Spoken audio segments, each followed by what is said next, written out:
Good morning. This is Rich Nelson with Allendale. Special update for us here on June 30th of 2022.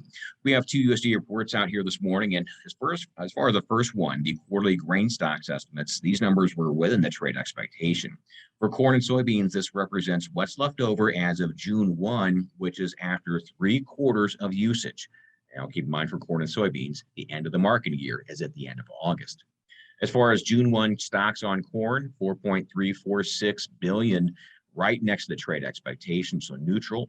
Soybean stocks, 971 million.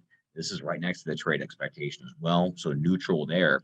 And USDA counted June 1 wheat stocks. Now, for wheat, this represents the end of the marketing year, the old crop marketing year. USDA found 660 million bushels. That was just a little higher than the trade estimate of 655. So as far as numbers on grain stocks, mostly neutral here to speak of. The focus then turns towards the acreage report, and this is the second farmer survey from USDA of the year. Corn acres, 89.9 million. That was up from the March survey of 431,000, and that was pretty much right what the trade expected here. So corn acres increase 431,000, right next to trade expectation. Soybeans, USDA did report a 2.6 million acre drop from the March survey, now at 88.3 million. So that was a little surprising to see there. As far as wheat numbers, USDA did drop plantings from the March survey. That was expected, but how they did it was a little bit of a surprise.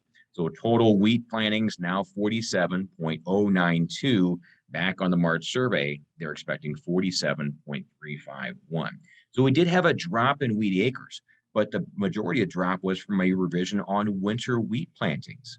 34.006, that's down from 34.236 back in March. So we did have a 230,000 acre drop on winter wheat plantings. Now the trade might be quite surprised to see that other spring, in fact, didn't see much of a drop at all.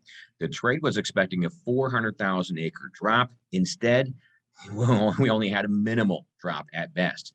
Back in March, other spring was called 11.2, now 11.110. So a minimal decline for other spring.